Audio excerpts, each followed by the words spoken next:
Teste de som.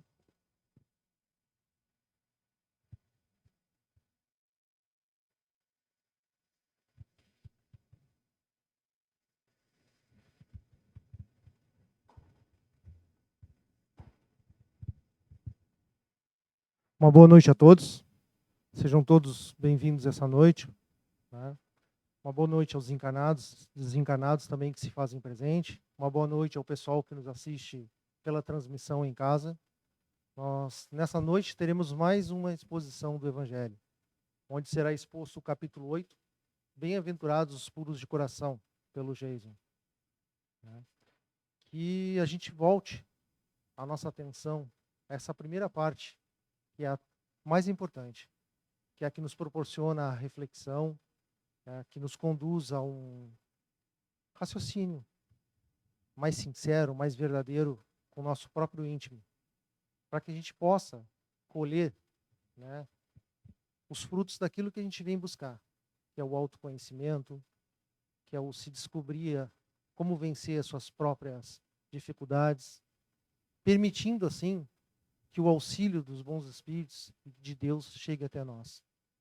O pessoal de casa que não se faz presente, se quiser separar uma água para fluidificação, ela será fluidificada pelos espíritos que permanecem atuando, nos auxiliando, conforme o nosso merecimento e a nossa dedicação nesse processo de autorreflexão que a gente realiza.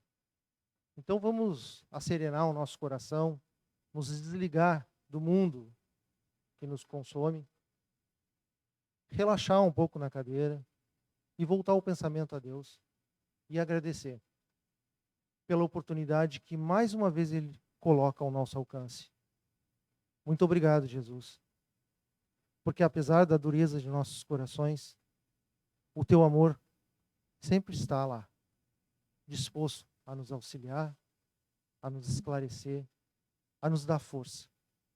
Mesmo quando caímos, Tu é a haste de sustentação para o próximo passo. Que a coragem habite nossa alma, que a esperança seja fonte de inesgotável amor, e que assim possamos nunca abandonar essa jornada do auto-melhoramento e do encontro contigo. Que assim seja. Uma boa palestra a todos.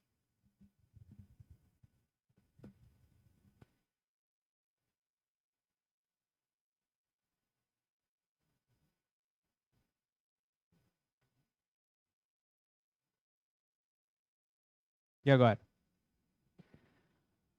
Bom, boa noite então.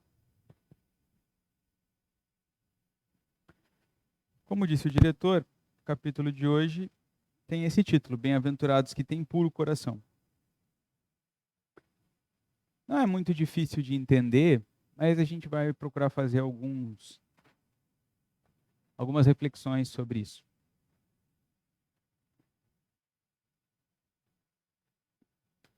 A primeira frase da Bíblia que dá título ao capítulo, a gente encontra no Evangelho de São Mateus, capítulo 5, versículo 8, diz assim: Bem-aventurados os que têm puro coração, porquanto verão a Deus. Então, assim, sendo bem honestos em relação aos tipos de impulso, as ideias que se passam em nós, claro que isso muda de pessoa a pessoa, mas na média da humanidade, no contexto geral, a gente está tão preocupado com aquilo que vai nos fazer feliz de acordo com nossa maneira de ser, que a gente esqueceu bastante da relação com Deus no papel de tudo isso.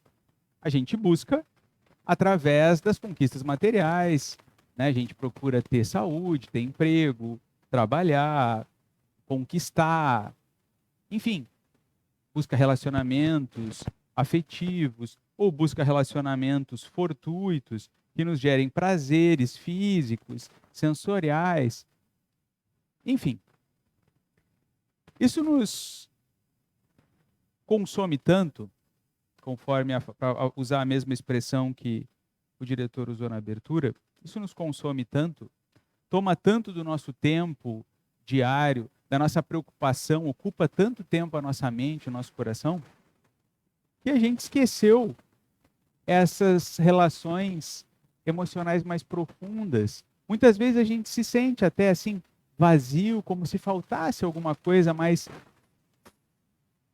concreta no nosso coração, algo que nos preenchesse mais. E a gente não sabe muito bem o que é, porque essas experiências todas atrás dessa felicidade sensorial, elas nos deixam sempre um certo vazio.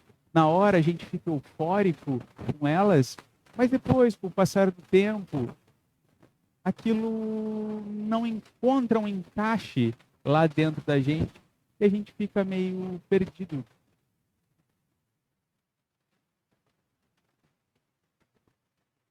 Então,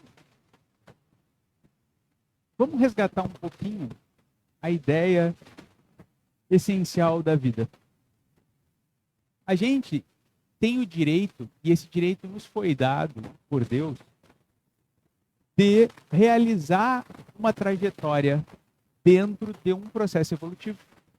A gente recebe a existência, e existência não estou falando aqui de encarnação. A gente existe estando encarnado ou não. Quando o espírito está desencarnado, ele existe. Então a gente recebe de Deus a existência.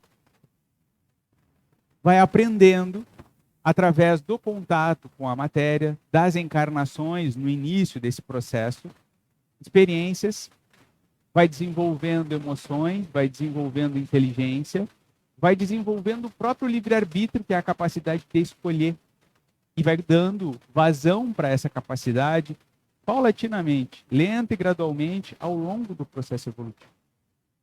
Então a gente tem o direito de, pela própria realização da experiência, chegar a conclusões. E às vezes, influenciados pelo próprio processo, a gente acredita nisso, que essas coisas materiais, sensoriais mais imediatas, elas vão nos complementar, elas vão nos fazer felizes. E a gente acredita, durante uma boa parte da nossa existência nessa faixa inicial, que é a que nós estamos, evolutiva, a gente acredita nisso. Quando a gente vai vivendo e se depara com as frustrações disso, de acreditar nisso, de viver em busca disso, encontra esses vazios, essas tristezas, essas coisas, esses eventos na vida que, mesmo que a gente tenha tudo materialmente, aquilo não consegue responder, não consegue nos dar consolo, não consegue nos amparar num momento de dificuldade, de doença, de perda, enfim. A gente encontra essas frustrações, encontra esses problemas, e isso é assim.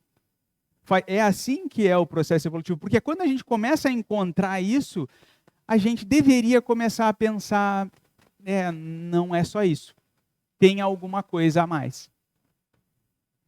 Tem alguma coisa que eu preciso a mais que isso. E isso, na busca por encontrar esse preenchimento, essas respostas, esse entendimento, isso nos leva, nos impulsiona a um próximo passo dentro do processo evolutivo. A um próximo degrau da escada do processo evolutivo. Aí, nesse novo degrau, a gente já olha agora e vê assim algumas pequenas mudanças. Realmente, tal coisa que eu dava muito valor, não tem tanto valor assim. Tem outras coisas que eu preciso mais, que me satisfazem mais. Mas ainda é uma visão restrita, relativa. Não é uma visão plena, compatível com o estágio evolutivo em que a gente está. E a cada passo, essa visão vai se ampliando. O legal de tudo isso é que esse impulso que existe dentro de todo mundo, todos os espíritos, encarnados ou não, essa vontade de querer ser feliz, essa vontade de querer encontrar essa completude, essa realização interna, ela foi colocada por Deus dentro de nós, desde o momento da nossa criação, e vai nos acompanhar durante todinho o processo encarnatório, o processo evolutivo, nas múltiplas encarnações, até que a gente atinja essa completude. Enquanto a gente não tiver chegado lá, naquilo para qual nós fomos criados, a gente permanece com essas lacunas. Claro que quanto mais a gente direciona a nossa vida, as nossas coisas, para o lado de desenvolvimentos emocionais, morais, e vai se afastando do material, do primitivismo, o que acontece? Mais sensação de realização a gente encontra. Mas ainda assim falta alguma coisa. Porque a gente só vai ser completo quando chegar lá. Então, o chegar lá, por que eu estou falando isso nesse capítulo? Porque o chegar lá, encontrar essa realização plena, seria, do ponto de vista absoluto do processo evolutivo, a pureza. Chegamos à pureza quando tudo isso tiver sido apreendido, as impurezas, as imperfeições, as dúvidas, as coisas que a gente não sabe, os medos, as tendências, tudo tiver sido superado. E agora, então, o ser é pleno e completo. Esse é o estágio que aqui chegou Jesus, que é um espírito puro, e encarnou justamente para nos dar um modelo de como fazer para chegar no mesmo lugar que ele. A vantagem disso, a vantagem de se ser assim, embora a gente não possa descrever o que um espírito nesse patamar evolutivo sente, mas a gente consegue ver por uma referência nossa própria. Olha quanto problema a gente tem. Olha quanta insegurança, quanta dúvida, quanta carência afetiva. Quantos problemas? Esses problemas geram uma série de consequências, de dificuldades de convivência, de sofrimentos, de abalos no ser, na pessoa, encarnado ou desencarnada. À medida que a gente vai desenvolvendo a capacidade e vai trocando esses valores, vai aprendendo mais sobre a vida, isso vai se integrando na nossa maneira de ser, o que acontece? Eu deixo de ir tendo essas coisas. Quanto mais eu evoluo, mais isso vai ficando para trás. Menos essas coisas me afetam. E aí, a paz que eu quero, a felicidade que eu quero, e que até então eu estava enganado, achando que eu conseguiria elas através de ter coisas externas, ter pessoas na minha volta, adequar cada circunstância para que acontecesse exatamente como eu quero, porque se não acontece eu fico bravo, eu me desgosto, eu fico chateado. Essas coisas vão deixando de existir. E eu vou indo cada vez mais para frente. Ainda, dentro da mesma relação, vocês vejam que a frase final é assim: bem-aventurados os que têm puro coração, porquanto verão a Deus. Verão é no futuro. O que é verão? Por que não é agora? Justamente porque faz parte do processo. Ver a Deus, compreender Deus integralmente, sentir essa plenitude total e completa, é algo que o indivíduo vai alcançar na medida que se esforce dentro desse processo evolutivo para adquirir essas novas capacidades, essa nova compreensão da vida. O que nós estamos fazendo aqui, o motivo das palestras, o motivo mais que isso, que leva até hoje espíritos, dentro de todas as épocas da humanidade, encarnarem, sendo mais evoluídos que a nossa média, para nos dar exemplo, leva os espíritos a, através da mediunidade, enviarem mensagens para os encarnados, a fim de nos chamar a atenção. Assim que foi organizada a doutrina espírita pelos estudiosos, especialmente pelo Allan Kardec, Isso tudo são mensagens da esfera superior, ou seja, de espíritos, pessoas mais avançadas, e em última instância de Deus, que é o Criador de tudo, para que nós pudéssemos acelerar esse processo. O problema é o seguinte, a característica aqui desse nosso planeta Terra, aqui encarnam espíritos teimosos. Então, se vocês querem entender, a verdade é que nós somos os teimosos da criação. Como a gente viu lá nos capítulos anteriores, no capítulo 3 especialmente, existem muitos mundos habitados, existem bilhões de planetas incontáveis dentro do universo. E o processo evolutivo se realiza num sem fim deles. Existem já planetas onde encarnam espíritos mais adiantados que nós. E existem também planetas onde encarnam espíritos mais atrasados que nós, que ainda estariam compatíveis, por exemplo, com a nossa época das cavernas, com a nossa época medieval. Só que aqui tem essa característica. É claro que existem outros lugares que têm uma característica semelhante. Espíritos reticentes. O que significa ser o teimoso da criação? Significa que a gente insiste na mesma maneira de ser e de acreditar durante muito tempo. Eu comecei dizendo que a gente tem o direito de acreditar em determinadas coisas, que aquilo vai nos fazer feliz. Mas qual seria o normal e qual é o normal para a maioria dos espíritos do universo? Realiza a experiência. Assim que se dá conta que ela não serve, abandona e troca. Muda. Se esforça numa outra direção. Tenta encontrar um novo caminho, por perceber que aquele já não serve. Não sabe muito bem exatamente como é que vai fazer, mas já sabe que aquele ali não serve. Então essa constante necessidade de procurar um jeito melhor, um jeito que vai lhe trazer mais felicidade, mais estabilidade, garante um processo evolutivo mais rápido. Nós, os teimosos, não fazemos isso. Nós repetimos, e repetimos, e repetimos, e repetimos, e repetimos. E se vocês forem olhar as características da sociedade, vocês vão ver que isso se apresenta muito intensamente. A gente começa, por exemplo, um relacionamento afetivo. Aí nós somos levados a um relacionamento afetivo por uma série de condições ou de características que nós estabelecemos. Então a gente quer uma pessoa que tenha tais características. Esse filtro da pessoa que a gente quer, ele é mais exigente, ele é mais rigoroso ou mais relaxado, de acordo com o grau de ansiedade, de carência que a gente tem, que a gente está vivendo. E aí a gente vai lá e entra num relacionamento. Aí, no início, aquela velha história, acha que tudo é uma maravilha, se apaixona, por exemplo. Passa um tempo, a pessoa descobre que o outro ser humano é só um ser humano, que tem características boas e más, que nem tudo que a gente chegou à conclusão que seria, verdadeiramente é.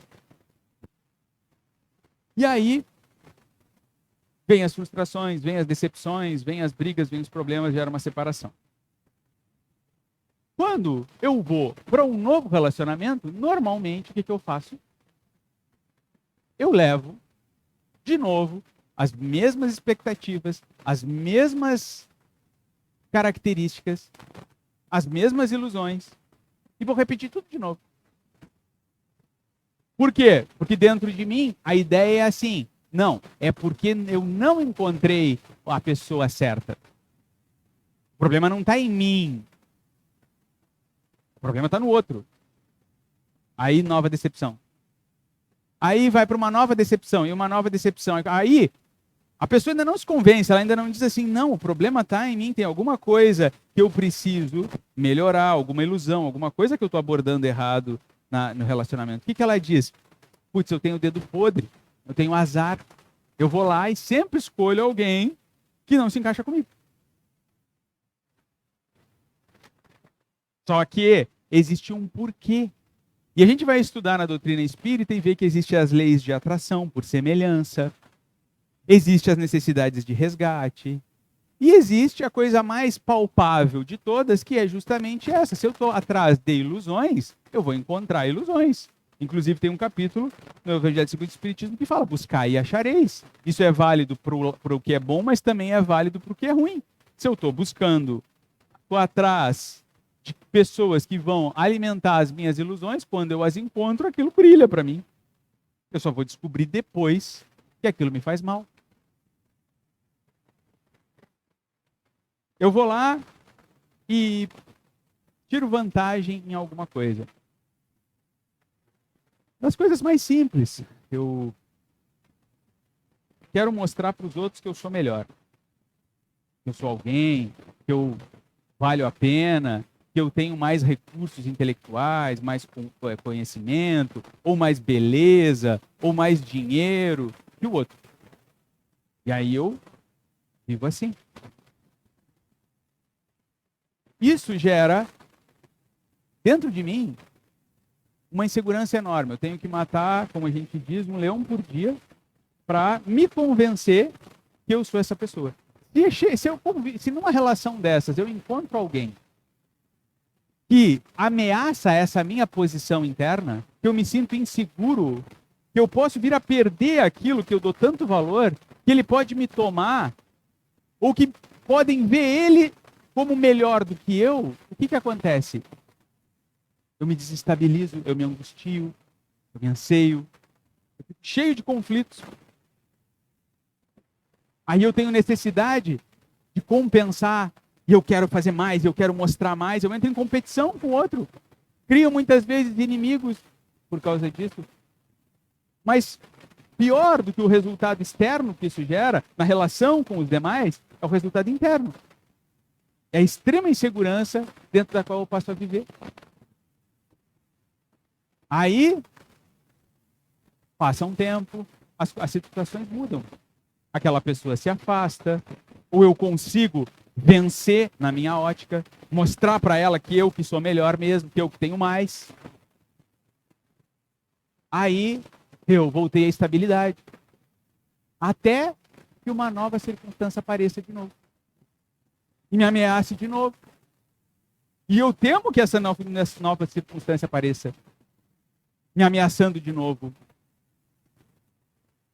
E vivo numa ansiedade que me consome. Não é uma repetição do mesmo erro, do mesmo procedimento interno, mantida ao longo de muito tempo, e ultrapassa mesmo as encarnações. Aí eu morro, nasço de novo e trago comigo a famosa tendência. A palavra tendência representa isso. Eu adquiri isso porque eu treinei isso em mim. E as pessoas dizem, não, mas nessa vida eu não fiz nada que possa justificar isso. Mas eu sou o mesmo espírito. Eu tenho as mesmas tendências, as mesmas carências, os mesmos problemas. Se eu não evoluir, quer dizer, eu não trabalhei naquilo ali, eu não me esforcei sobre mim mesmo, eu permaneço dentro das mesmas condições. Exatamente iguais. Até que eu trabalhe nelas. Ah, mas não tem ajuda, não tem os espíritos superiores, não tem Deus nessa história toda? Tem. E o que eles fazem é ajudar. Ajudar é trazer boas ideias, inspirar, motivar, nos dar energias renovadas nos momentos de dificuldade. Mas para que quem faça seja o próprio indivíduo. Quem precisa remover a impureza que lhe prejudica, que lhe faz sofrer, é o indivíduo. Mas para isso ele primeiro precisa enxergar que aquela impureza lhe faz sofrer. Enquanto ele acreditar que aquela impureza é boa, que aquela impureza lhe faz feliz, ele vai se manter assim.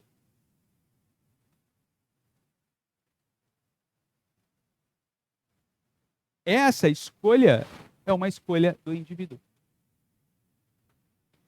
E aí a pessoa diz assim, não, mas eu quero sair da dificuldade, eu quero superar tal característica ou tal problema, eu quero deixar de ser assim, mas eu não consigo. Eu não consigo, é mais forte do que eu. O que os espíritos superiores respondem? Na pergunta 913, se eu não me engano, do Livro dos Espíritos, a respeito disso. E no fundo, ainda não há, da nossa parte, um convencimento a respeito daquele conteúdo. A gente diz querer, mas lá no fundo, a gente ainda gosta que não seja. A gente ainda encontra algum comprazimento, alguma satisfação, alguma compensação naquilo. Naquela maneira de ser. Então, quando eu estiver verdadeiramente convencido, quando eu disser que eu quero, é porque eu realmente quero. Até lá, eu ainda estou nessa negociação. Aí eu digo querer, me mantenho um tempo, daqui a pouco eu caio, eu volto. O que isso mostra? Eu ainda tenho ilusões a respeito daquilo. Eu ainda gosto de alguma maneira, eu gosto. Ah, mas depois que eu faço, eu me arrependo. Me faz mal. Eu chego à conclusão que me faz mal depois. Mas antes, não. O convencimento ele tem que ser a um ponto que não, isso me faz mal, eu não quero mais isso para mim. Quando eu não quero mais isso para mim, deu. Não tem quem possa me socar, nem goela abaixo. Assim são todos, são os vícios, mas tem tantas coisas. Os mecanismos de fuga, por exemplo, as coisas que as ideias em que a gente se apega para fugir das nossas responsabilidades, das coisas que a gente tem que mexer, das coisas que a gente tem que modificar, são coisas desse tipo também. A gente ainda gosta delas, se mantém agarrado a elas. Enquanto a gente puder dizer, não, mas vê bem, não é bem assim, não é tão urgente assim, não é tão isso, tão aquilo, na verdade, eu estou fazendo a mesma coisa. Ainda há uma ilusão a meu respeito, eu ainda acho que aquilo é o melhor. Por mais que intelectualmente, culturalmente, eu possa até saber, não, o certo, segundo lá o que eu estudei, é isso, isso e aquilo. Mas está no livro. É informação de alguém. Ainda não entrou dentro de mim, ainda não está consolidada no meu coração. A hora que for meu, as minhas atitudes passam a ser pautadas por aquele conteúdo. Não é uma coisa externa. O ponto, o momento em que esse convencimento chegará, varia de pessoa para pessoa. A gente pode acelerar isso com esforço, com dedicação, com trabalho, com disciplina, que é esse conteúdo, essa questão da gente se impor um comportamento. No nosso natural, a gente faria de uma maneira. Mas aí, quando a gente está convencido que deve fazer de outra, o que a gente faz? A gente se força a um novo comportamento. Isso é disciplina. Isso pode acelerar o processo. Se eu não fizer isso, os mecanismos da vida, as decepções, as frustrações, os problemas, as dores, as doenças, os sofrimentos de um modo geral, que não são punições divinas, são simplesmente as reações, as consequências de eu viver como eu vivo. Vão me gerando aprendizados e vão me amadurecendo, até que vai chegar a um ponto que eu vou olhar para aquilo e vou dizer, não aguento mais. Poderia ser mais rápido? Poderia. Poderia ser com menos sofrimento? Poderia. Mas aí, de novo, entra o livre-arbítrio. O espírito superior, Deus não vai vir te pegar da orelha e te obrigar a fazer determinada coisa. Pelo menos durante um tempo. Se tu passar muito tempo, muitas vidas, insistindo, e nada te demove, e tu, a cada vez que aumenta o teu nível de sofrimento, tu cria novos mecanismos de fuga, de compensação, para dizer para ti mesmo que tu não está sofrendo. E aí a gente tem um reflexo muito do que acontece até no mundo espiritual, dos espíritos que se mantêm até hoje, mesmo já estando no mundo espiritual, mas ainda agarrados aqui à matéria, a essas ilusões de poder, as suas frustrações, as suas dificuldades, os seus vícios. E são assim. Ainda são bastante apegados a isso. Então, mesmo assim, quando acontece dessa maneira, o indivíduo mantém-se na mesma posição por muito tempo, Deus arranja uma solução. E aí vem algumas, vamos dizer assim, atitudes compulsórias da parte de Deus. Que nem a gente faz com o filho. Não quer tomar banho, não quer tomar banho, não quer tomar banho, não quer tomar banho. Claro, um exemplo bem simples. Aí tu vai lá e não, tem que tomar banho. Obriga. Bota debaixo do chuveiro e lava. Encarnação compulsória, por exemplo. O indivíduo não quer reencarnar, não quer reencarnar, não quer reencarnar. Força a reencarnação. Para quê? Isso vai mexer dentro dele? Vai forçar o conteúdo dentro do coração dele? Não. Mas vai forçar a experiência. E se ele tiver experiência, acelera a velocidade com que a coisa acontece.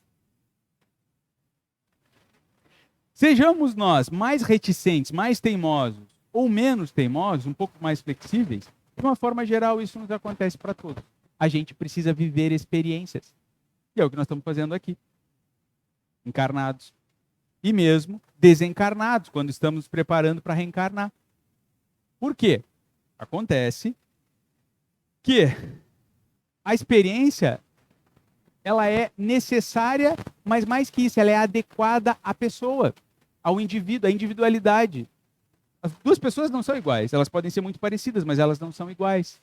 Então, aonde tu vai nascer, o corpo que tu vai ter, as tendências das doenças que tu vai desenvolver, as condições sociais, a família, tudo é programado de acordo com as necessidades evolutivas do indivíduo. Quando eu estou desencarnado, eu vou ser atraído aos grupamentos espirituais por atrações de semelhança que me são compatíveis. Aonde eu vou precisar vivenciar experiências que muitas vezes também quebrem as minhas ilusões, me façam refletir de outra maneira. Se deixasse por nós, escolhesse que a gente escolhesse, a gente ia estar sempre querendo só coisas, situações materiais boas. Sempre com saúde, sempre com dinheiro, não ia faltar nada. Todo mundo da nossa volta, as pessoas que a gente relaciona, todo mundo bem.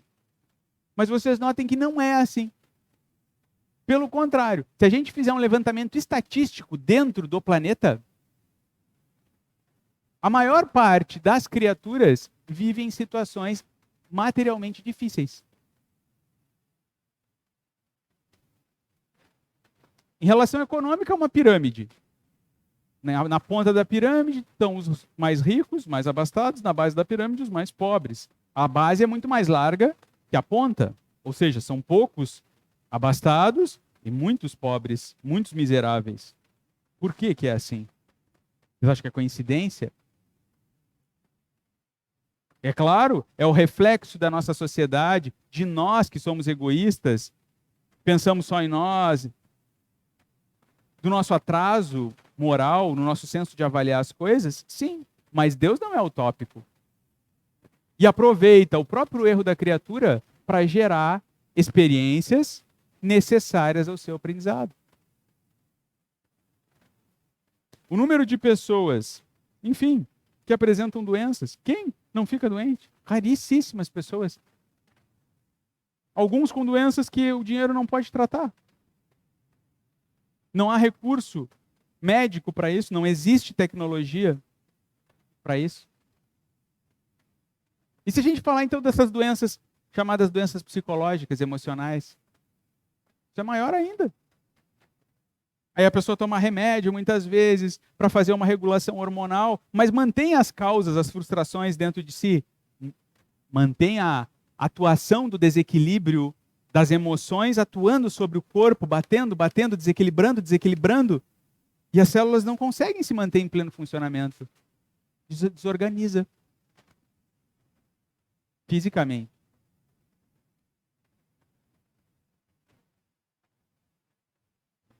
Fruto do que é isso? Das impurezas. Então, quando o indivíduo se convence disso, que a coisa faz mal,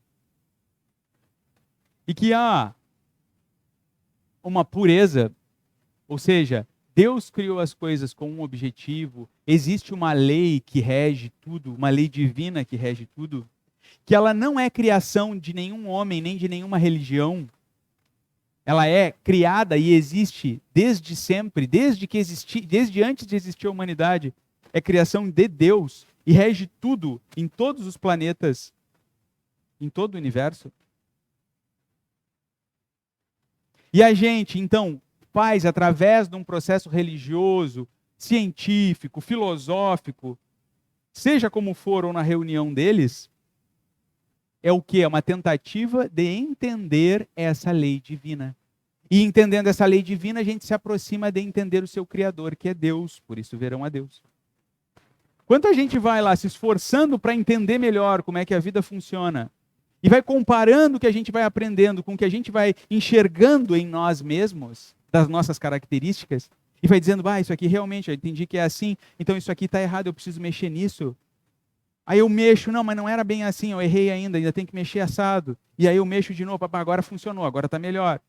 Mas tem outras características. E eu vou comparando e vou desenvolvendo esse trabalho, verdadeiro trabalho interno, eu vou progredindo.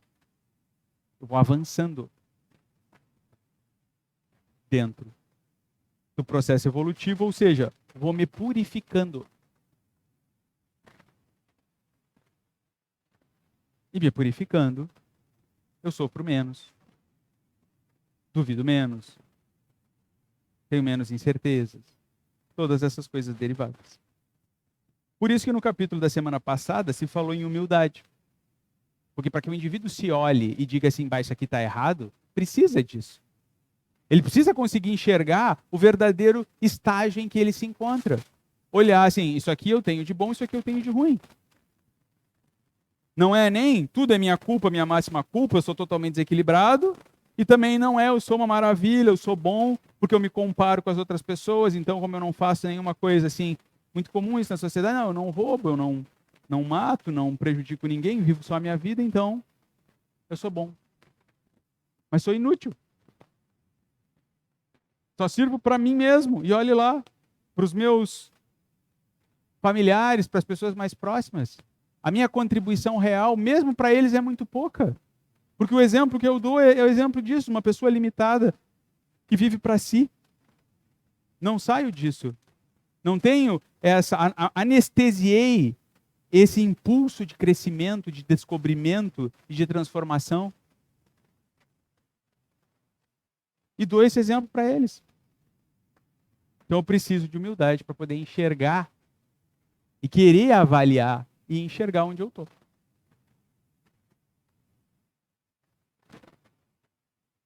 Existe nesse capítulo muitas parábolas. Eu não tenho como aqui, até por causa de toda essa explicação, eu não tenho como falar de todas elas, eu convido vocês a lerem em casa, porque tem uma série de outras parábolas que são complementares e que, se vocês pegarem essa explicação que nós fizemos aqui, vocês vão conseguir usar ela para entender a base de todas as outras parábolas. E vocês vão ver que Jesus mesmo falava que não é uma coisa externa, porque os dois próximos tópicos aqui é pecado por pensamento, que ele falou. Ou seja, a gente acha que se a gente pensar e não fizer, não tem problema. E ele fala lá, tem problema. Porque se passa dentro de ti, esse sentimento existe. E ele precisa ser olhado, aprendido e corrigido. E depois ele fala da verdadeira pureza, mãos não lavadas, que seria a relação de pureza externa. Então, por fora, a gente é educado, a gente é polido, a gente é limpo, a gente tem higiene, a gente faz todas essas coisas, que era o que os fariseus, os sacerdotes lá da época de Jesus faziam. E aí Jesus diz para ele, mas vocês são podres por dentro. O que adianta vocês serem tão limpos por fora e dentro do coração de vocês não entenderam ainda que o que sai da boca vem do coração? Então, para que saiam coisas boas e nobres, é preciso que o teu coração seja puro, seja limpo, que tu te limpe por dentro. Como que se limpa por dentro? Se não através de um processo de vigilância e esforço. De dedicação a fim de entender a vida. Olhem quanta coisa a gente vive, se a gente perdeu a possibilidade, a capacidade, como diz o Divaldo Pereira Franco, médium, de se olhar como irmãos. A gente olha o indivíduo, as outras pessoas, como pedaços de carne que a gente quer aproveitar para ter sensações físicas. A gente tem uma série de segundas intenções. Aprende dentro da própria relação da sociedade a mentir. A gente tem que mostra uma coisa que não é o que a gente sente. Eu não estou falando que a partir disso ninguém deva agredir ninguém, mas também a gente não deve ser hipócrita. E Jesus condenava em vários momentos justamente a hipocrisia, que é isso, é demonstrar o que não se é, para agradar, para não se incomodar, para ter alguma vantagem. E a gente começa a listar, e vocês vão conseguir encontrar uma série de coisas que são comuns dentro da sociedade, que as pessoas até tomam como normalidade, mas que geram problemas. Em quem? Na sociedade e principalmente no indivíduo que a mantém. O cara que está dentro dessa mesma sociedade, mas se transforma num ser equilibrado, ele não é tão afetado. Olhem esses missionários, e vocês vão ver como é que eles conseguiam estar dentro da mesma sociedade, mas eles não eram tão afetados. Eles conseguiam manter o equilíbrio, a estabilidade, a serenidade, a certeza na vida, a fé.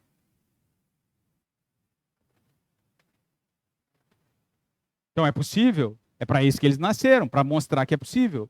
Se nós vamos querer ou não, aí entra o problema. Porque na hora que a gente está lá fora, na nossa vida, nas nossas circunstâncias, normalmente o que acontece? A gente ainda se permite, a gente se dá a permissão, assim, mas tudo bem, não tem tanto problema assim. Volta aquela, não estou convencido ainda. A dor, as dificuldades que aquilo gerou ainda não foram suficientes para me demover. E eu também não estou fazendo muito esforço na direção de aprender, de eu, em vez de ficar esperando a vida me atropelar, ir na direção de aprender com ela.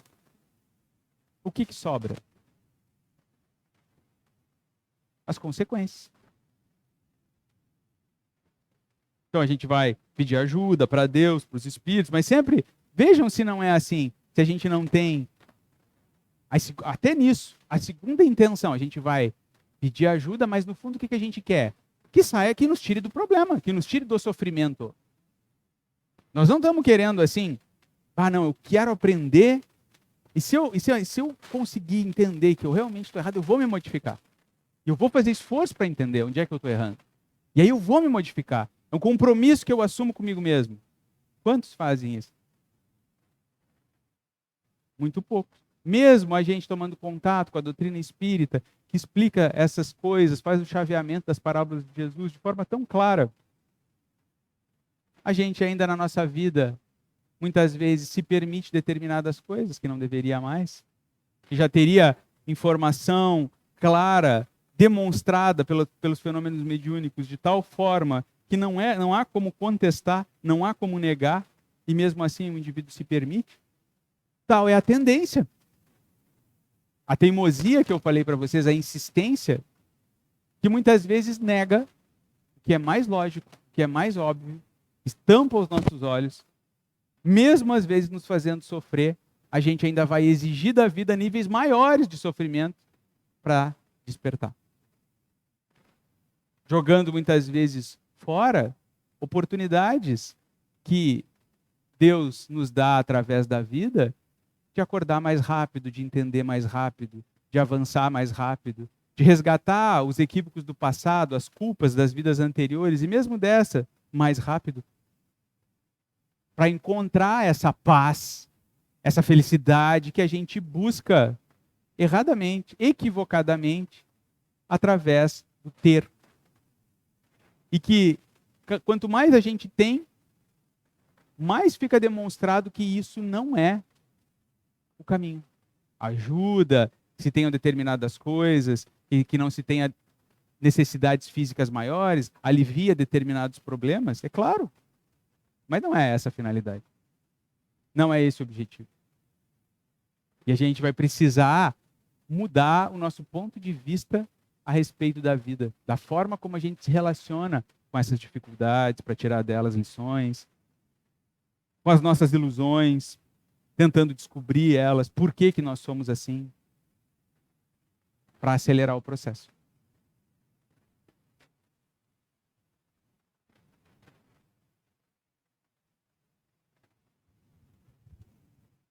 Terminada a exposição nós nos despedimos do pessoal de casa que está nos assistindo.